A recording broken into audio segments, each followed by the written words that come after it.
Hola familia, ¿cómo están? Muy buenos días. Pues aquí estamos nuevamente haciendo iglesia, extendiendo el reino de los cielos, compartiendo el Evangelio de Cristo que tiene poder para el que cree. Y bueno, vamos a seguir continuando con nuestro curso de crecimiento, echando raíces profundas. Y hoy vamos a tocar otro punto. Dice, el crecimiento depende de nuestra obediencia al Señor. Fíjate bien, nuestro crecimiento espiritual depende de la obediencia que tú y yo tengamos a la palabra. Si nosotros somos obedientes, pues nuestro crecimiento va más rápido, porque el que da el crecimiento es Dios, no el pastor, para que sepa bien. Si el crecimiento siempre lo da Dios, entonces, entre más nos apeguemos a la palabra, Dios nos va dando nuestro crecimiento espiritual. Y Jesús aprendió la obediencia por vía del sufrimiento. Mire, vamos a ver lo que dice Hebreos capítulo 5. Cómo se aprendió Jesús, lo que dice aquí, versículo 8. Hebreos 5, 8 dice lo siguiente. Y aunque era hijo, hablando de Jesús, por lo que padeció, aprendió la obediencia. A mí no me cuadra, sino me cuesta entender, porque yo sé que era Dios, pero también 100% hombre. Y eso me choca a mí, porque es nuestro Salvador, nuestro Dios, nuestro poderoso, el que caminó sin pecado en la tierra. Entonces, cuando dice aquí, dice, y aunque era el Hijo de Dios, por lo que padeció, aprendió la obediencia. Híjole, qué difícil para mí entender este versículo, pero así dice la Escritura. Dice luego versículo 9, y habiendo sido perfeccionado, vino a ser el autor de eterna salvación para todos los que le obedecen. Entonces Jesús también aprendió la obediencia a través del sufrimiento, y luego se fue perfeccionando. Y el versículo 10 dice, y fue declarado por Dios sumo sacerdote según el orden de Melquisedec. Si Jesús aprendió también la obediencia, es lo que dice aquí la Escritura. Ahora, la vida de Jesucristo realmente no fue vivir una vida pasiva, sino una vida que Él escogió por su libre albedrío para agradar al Padre. Eso es lo que Jesús vino a hacer eso. Y mire, en Juan 10, si me acompaña el libro de Juan, en Juan capítulo 10, versículo 17, quiero darle unos versículos aquí en cuanto a lo que acabamos de ver. 10:17 dice la Escritura, dice, por eso me ama el Padre, porque yo pongo mi vida para volverla a tomar. Así, aquí lo que nos está enseñando Jesús, es del 17 al 18, dice, y nadie me la quita sino yo mismo la pongo. Tengo poder para ponerla, tengo poder para volverla a tomar. Este mandamiento recibí de mi Padre. Versículo 19, volviendo a ser disensión entre los judíos por estas palabras. Es decir, Jesús decía que por eso le amaba el Padre, porque dice que yo pongo la vida para volverla a tomar. Y luego el 18, y nadie me la quita, sino que yo de mí mismo la pongo. Tengo poder para ponerla y tengo poder para volvérmela a tomar. Este mandamiento lo recibí de mi Padre. Es decir, Cristo iba a través de su crecimiento, de su perfección, a través de los años que vivió, 33 años más o menos aquí en la tierra, fue perfeccionado hasta cumplir este versículo que está padrísimo. Dice, fue todo un proceso hacer la voluntad del Padre para Jesús. Jesucristo lo dejó obedecer a pesar de que condujo al sufrimiento y a la muerte, pero Él fue obediente al Padre. Jesús obedeció a la perfección, aún el gran sufrimiento que Él nos puede ayudar a ofrecer también, por muy difícil que se nos ponga. Sí, lo que estamos aprendiendo aquí de esta lección es que para que nosotros tengamos un crecimiento, Dios nos ayuda a crecer. Y mire, quiero llevarle otra vez a Hebreos capítulo 4. Este es uno de los versículos favoritos míos. Dice aquí en el versículo 15, 4:15, dice, porque no tenemos, ya vimos que se llegó a la perfección y fue el gran sumo sacerdote. Jesús fue el Cordero de Dios, el sumo sacerdote, según el orden de Melquisedec, dice la Escritura, y vamos a ver un poquito eso. El versículo 15 de Hebreos 4 dice, porque no tenemos un sumo sacerdote, hablando de Jesús, fíjate bien, que no pueda compadecerse de nuestras debilidades, sino uno que fue tentado en todo según nuestra semejanza, pero sin pecado. Es decir, quiero explicarle un poquito esto. Dice que cuando tú y yo oramos, tenemos a una persona, a un gran sacerdote, que es el que se pone entre Dios y los hombres, es nuestro mediador. No hay otro mediador en la tierra, ni en el cielo, ni debajo de la tierra. Jesús es el único mediador entre Dios y los hombres. La tradición de la gente, las doctrinas falsas, están anteponiendo mujeres o ídolos o idolatría o imágenes para interceder al Padre y perdón, pero nada. La Biblia dice que solamente hay un mediador entre Dios y los hombres y es Jesucristo. Ese mediador lo que está haciendo es orando por ti y por mí al día de hoy. Y dice así, versículo 15. Pero tenemos un sacerdote que no, es decir, aquí dice, usa que se compadece de nuestras debilidades, porque Él se hizo hombre.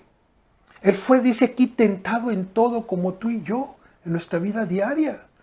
Vimos algunas cosas el domingo pasado sobre poder caer en pecado y una de las cosas son las situaciones de la vida día con día, que se presentan y tomamos decisiones correctas o malas. Pero Dios, Jesús, pagó un precio aquí. Se hizo 100% hombre, fue tentado en todo, pero sin pecado. Entonces, cuando tú y yo le clamamos, a decimos, Señor, necesitamos que me ayudes en esto, no sé cómo vencer esta tentación, no sé cómo brincarla, no sé cómo hacerlo. Entonces Él, como fue tentado en todo, sabe y nos enseña cómo orar para poder vencer cada situación y poder entrar y seguir adelante en nuestra vida cristiana. Eso es lo que realmente para mí el versículo 15 de 4 de Hebreos está diciendo. Tenemos a alguien, a un Dios, que está intercediendo al Padre para decirle, oye, papá, pues quiero orar por él, necesito que le ayudes, necesito que el Consolador saque adelante esta prueba, porque él está clamando, porque quiere agradarte y quiere conocer más de ti. Así es como Jesús se pone enfrente del Padre. Bien, y luego aquí también quiero leerle algo interesante del sumo sacerdote. Cristo es superior a los sacerdotes de aquellos años que eran los fariseos, es decir, los judíos que eran sacerdotes como Aarón y sus dos hijos, que fueron los que Dios eligió para ser el sacerdote, ahí cuando estaba con Moisés. Entonces, para los judíos, el sumo sacerdote era la máxima autoridad religiosa en la tierra. Para el pueblo judío, el sumo sacerdote era, wow, lo máximo. Bueno, Jesús es superior a todos ellos. No hay uno que lo iguale, ni que le llegue a los talones para que no me entienda. Solo solo ese sacerdote judío estaba una vez al año, fíjese, en el lugar santísimo del templo para hacer expiación por los pecados de toda la nación. Una vez, nada más, al año. Si en 365 días de un año, ese sacerdote judío solamente puede estar una vez en el lugar santísimo para expiar por los pecados de todo el pueblo. Imagínate. Pues Dios Él está enfrente del Padre, intercediendo por ti y por mí. Ahorita vamos a ver todo eso. Así que como el sumo sacerdote, Jesús es el mediador entre Dios y nosotros. Como representante de la humanidad, intercede por nosotros ante su Padre. Mira lo que dice Romanos 8:34. Quiero llevarte a Romanos 8:34, donde dice la Escritura lo siguiente. 8:34 dice lo siguiente, permíteme. ¿Quién es el que nos condenará? Es una pregunta. Luego, Cristo es el que murió, más aún el que también resucitó, el que además está a la diestra de Dios, el que también intercede por nosotros. ¡Wow! ¡Wow! Es el que intercede por sus hijos. Jesús, aquí dice Romanos 8:34, puedes leerlo. Sí, por eso cuando tú y yo pasamos una situación, ¿qué tenemos que hacer? Correr al Padre. correr a orar. Dice que acercaos confiadamente a su trono de gracia para esperar la respuesta a su bondad y a su misericordia. Esa es la clave, mis amados, para vencer las tentaciones, para vencer las situaciones que no sabemos cómo poder vencerlas, cómo poder brincar el charquito. No sabemos, pues. Dice que tenemos un sacerdote que está intercediendo a la diestra del Padre, intercediendo día y noche por ti y por mí. Dime, si tú no eres cristiano, dime qué persona o qué religión te ofrece algo así. Que esté el creador de todas las cosas enfrente de su Padre, intercediendo por ti y por mí. No hay. Él es el único. Él es el que creó el cielo y la tierra, cada ser humano que tiene un propósito con Dios. Bueno, ya no me quiero meter ahí porque es otra onda. Bien, entonces, a diferencia del sumo sacerdote, los judíos del Antiguo Testamento, quienes solo podían entrar en el lugar santísimo una vez al año, Cristo siempre está a la diestra del Padre intercediendo por nosotros. Mira, quiero darte otra escritura que está en Lucas capítulo 22. Lucas capítulo 22, versículo 69. Déjame darte este versículo que está buenísimo. 22, 69, la escritura nos dice lo siguiente. 69. Pero desde ahora, el Hijo del Hombre se sentará, está hablando Jesús, el Hijo del Hombre, es decir, Jesucristo, se sentará a la diestra del poder del Padre o de Dios. ¡Wow! Así es que ese sumo sacerdote traspasó los cielos, hizo un camino nuevo al Padre. Antes, en el tiempo de los judíos, en la historia que nos encuentra la historia, pues los judíos, los sumos sacerdotes de aquellos años, una vez al año, podían entrar al lugar santísimo para poder sacrificar animales y tapar los pecados de la nación. Pero ahora tenemos un sumo sacerdote resucitado al tercer día, sentado a la diestra del Padre con toda su majestad y todo su poder, intercediendo al Padre por ti y por mí, para que podamos cumplir su gran propósito. Ese es el Padre y el Jesús que tenemos tú y yo, amados y amadas en Cristo Jesús. Bien, Hebreos 4:15, quiero seguir leyéndote en Hebreos. Hebreos 4:15 dice lo siguiente. Permítame, déjeme llegar ahí, perdón. 4:15. Jesús es como nosotros porque enfrentó todo tipo de tentaciones durante su vida como ser humano. Eso es lo que hizo Jesús. Y nos consuela saber que nuestro Cristo enfrentó las mismas tentaciones y por eso se puede identificar con nosotros plenamente. No hay tentación ni problema que Jesús no pueda resolver.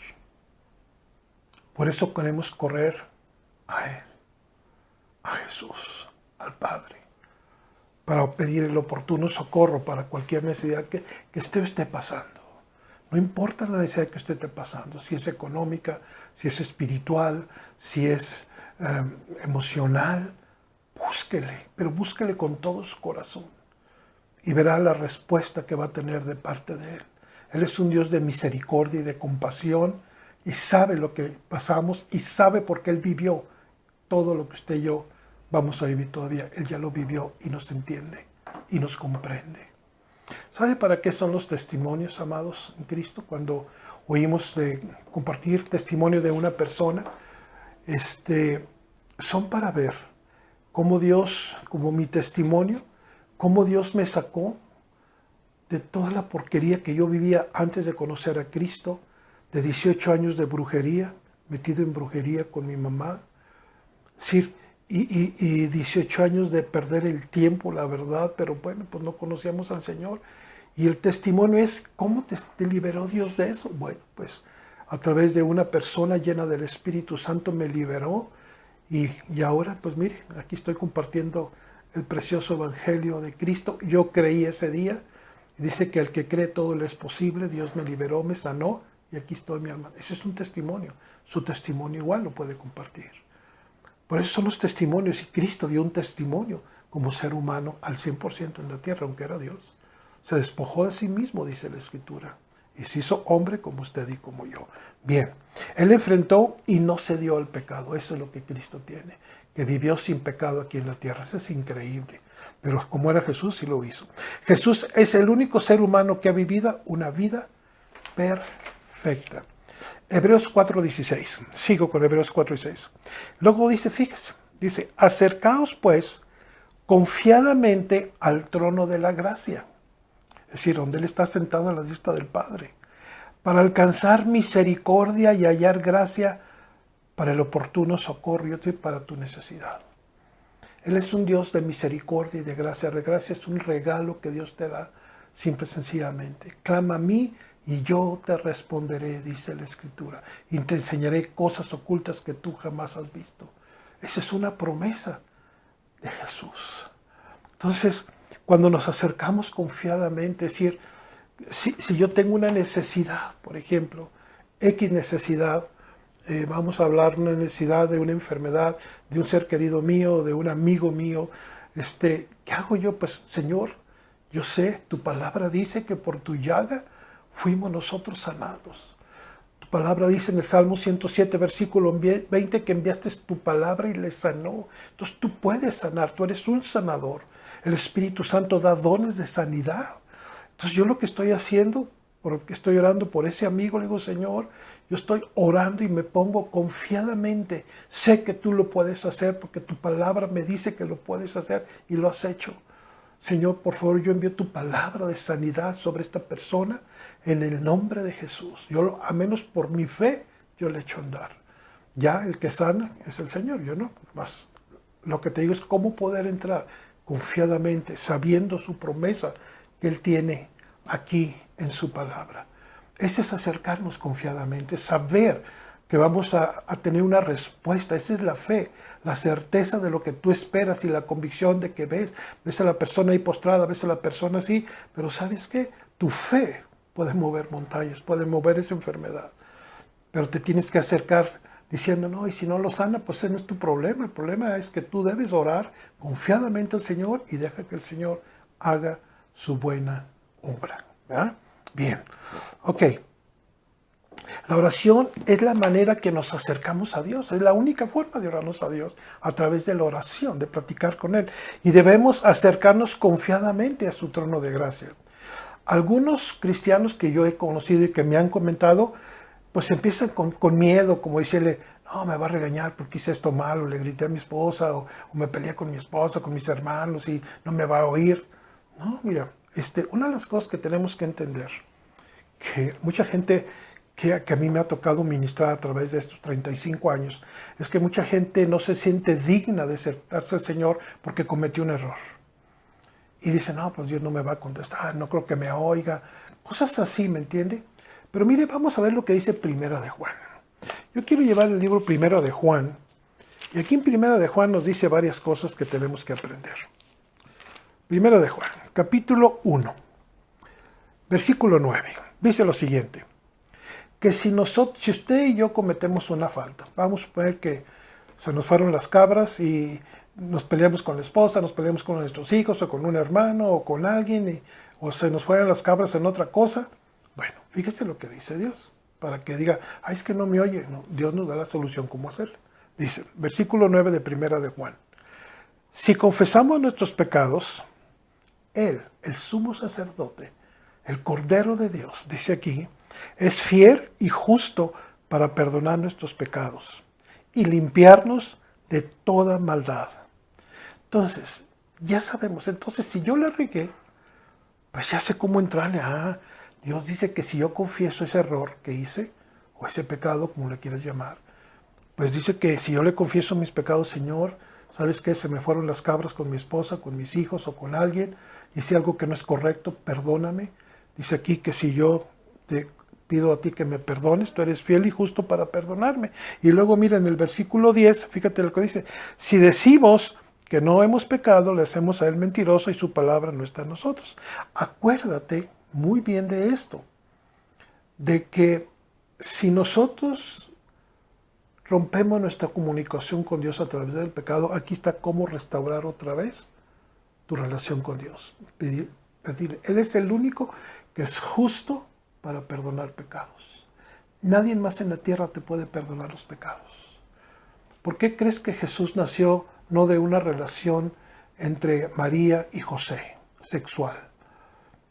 Él nació por medio del Espíritu Santo. Dice que cubrió a María, el Espíritu de Dios, y nació el Santo Ser. Es el único que nació sin pecado en todo el mundo y en toda la creación. Y es el único que tiene autoridad para perdonar pecados. Porque Él vino a eso, a la cruz, a morir en la cruz, a sufrir todo lo que sufrió en la cruz, para que Él, todos los pecados de nosotros se fueron en la cruz sobre Él. Y ahora solamente hay que decirle: Señor, perdona mis pecados y límpiame y lávame con tu sangre preciosa, como dice el capítulo 2 de Primera de Juan, versículo 1. Hijitos míos, y estas cosas les escribo, para que agarremos la onda tú y yo, para que no pequéis. Dice, pero si alguno, yo sé que ustedes, ninguno de amistad peca aquí, ¿verdad?, hubiera pecado, abogado tenemos para con el Padre, a Jesucristo el justo. Y luego dice que la sangre de Jesucristo, en el versículo 7 de Primera de Juan 1, dice que su sangre nos limpia de todo pecado. Entonces ya sabemos cómo podemos nosotros entrar nuevamente a una relación con Dios, pidiéndole perdón, y se acabó. Y seguir orando confiadamente a su trono de gracia. Bien. Quiero llevarte también a Filipenses capítulo 2. Si me acompaña Filipenses capítulo 2, está adelantito de Efesios. Filipenses capítulo 2, versículo 5. Capítulo 2, versículo 5. Mire lo que hizo Jesús por usted y por mí.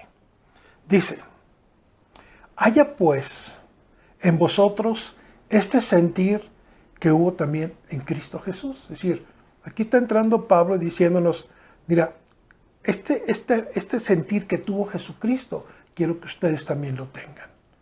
Dice, versículo 6, el cual, siendo en forma de Dios, no estimó ser igual a Dios como cosa que aferrarse. Dice, no, yo soy Dios y se acabó. No, dice que ese mismo sentir sea en nosotros. 7, sino que se despojó a sí mismo, tomando en forma de siervo, hecho semejante a los hombres. Estando en la condición de hombre, se humilló a sí mismo, haciéndose obediente hasta la muerte y muerte de cruz. Es decir, se hizo obediente al Padre. Y fue obediente, es decir, Jesús no dijo, no, oye Dios, yo soy tu hijo, ¿qué onda, no? O sea, écheme todos mis ángeles, todos mis ejércitos, todo lo que yo necesito en la tierra para vencer. No, dice que se hizo humilde.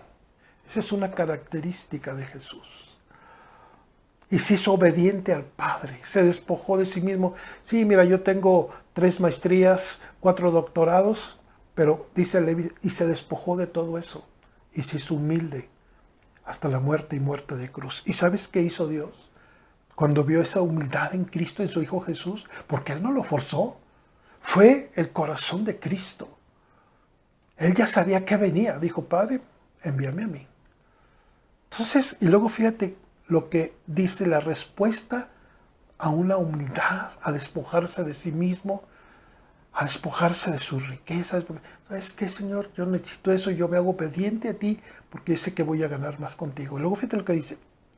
Versículo 9. Por lo cual Dios, el Padre, le exaltó hasta lo sumo, lo más alto que se puede exaltar. Y le dio un nombre que es sobre todo nombre. No hay otro nombre más grande que el nombre de Jesús. Para que en el nombre de Jesús se doble toda rodilla de los que están en los cielos, en la tierra y debajo de la tierra. Y toda lengua confiese que Jesucristo es el Señor, para gloria de Dios Padre. No hay otro Dios más grande que el de nosotros, mis amados. Tienes que animarte a seguir. No te desanimes. Tienes un sumo sacerdote y puedes entrar confiadamente a su misma presencia. Dios hizo un camino nuevo en la cruz cuando el velo se rompió de arriba a abajo en la cruz. Dice que ahí se rompió de arriba hacia abajo. Y eso significa que podemos entrar tú y yo, a la que sea, a buscar al Señor y a tener una relación personal con Él. A la hora que tú quieras. Está abierto el acceso al Padre. Lo único que lo puede obstruir es el pecado. Pero Dios dice, hijitos míos, por si hubieran pecado, cuentas con el Señor. Y entramos otra vez. Ese velo sigue abierto, no se cierra. Tenemos esa oportunidad. Somos falibles, podemos caer. Tenemos puntos ciegos donde podemos caer, pero abogado tenemos para con el Padre. A Jesucristo el justo. ¡Wow! Ahora sí te voy a decir qué chido, Walman. Bien. Aquí en este versículo, en estos versículos, 7 versículos que leímos, y yo creo que con esto voy a terminar porque es mucho. Quiero decirte, de aquí de Filipenses 2, del 5 al 11, quiero decirte, primero, hay unos puntos que te quiero resaltar muy importantes. Dice, Cristo existió siempre con Dios. Eso es lo que vimos aquí. Se despojó a sí mismo, estando en forma de Dios, se despojó a sí mismo, ¿verdad? Segundo, Cristo es igual a Dios porque es Dios. Juan 1:1, ahí quiero llevarlo ahí. Ese es otro punto de esto que estamos viendo. Juan, capítulo 1, versículo 1, mire lo que dice la Biblia. En el principio era el Verbo, y el Verbo era con Dios, y el Verbo era Dios.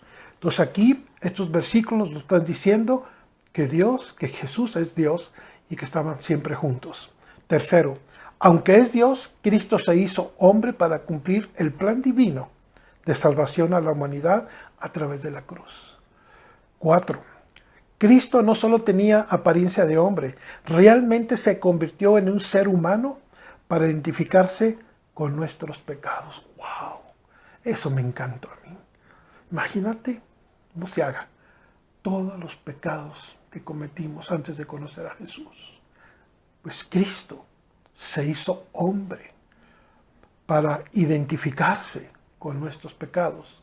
Y a través de la cruz, ahí se llevó todos nuestros pecados en la cruz. ¡Qué sacrificio de Cristo! Yo creo que no lo entendemos todavía esto. Quinto, Cristo renunció voluntariamente a sus derechos y privilegios divinos por amor al Padre, a ti y a mí. Siendo Dios, dijo, ¿sabes qué, Dios? Yo dejo todo mi reinado por obedecerte a ti y por amor a la creación. Y por eso ahí está interesante lo que dice Juan 3:16, ¿verdad? Pero ahorita vamos. Cristo murió en la cruz por nuestros pecados para que no tuviéramos que enfrentar la muerte eterna en el infierno. Por eso Juan 3:16 nos dice que de tal manera amó Dios al mundo que envió a su Hijo unigénito para todo aquel que en Él crea, no se pierda y tenga vida eterna. Para eso vino Jesús. Para que el día que usted y yo, porque eso va a pasar, se lo profetizo, todos un día vamos a partir con el Señor. La cosa es ¿a dónde? ¿Con el Señor o abajo? Donde está bien cañón la cosa. A eso vino Jesús, a salvarnos de todo eso. Y eso lo dice por ahí también 1 de Tesalonicenses. Bien. 7. Dios lo glorificó por su obediencia y lo exaltó hasta lo máximo. Que le dio un nombre, sobre todo nombre, en el cielo, en la tierra y debajo de la tierra. Y 8. Dios le elevó a una posición original a la diestra del Padre, donde reinará para siempre. Eso es lo que dice Filipenses 2, del 5 al 12. Es increíble todo lo que hizo Jesús por usted y por mí. Y yo creo, mis amados, con esto terminamos porque hay tantas cosas que quería comentar con usted, pero ya se nos fue el tiempo. Gracias, que Dios me los bendiga. Nos vemos el próximo domingo, si no nos lo permite, y que pase una excelente tarde. Gracias, cuídese y guárdese. Hasta luego.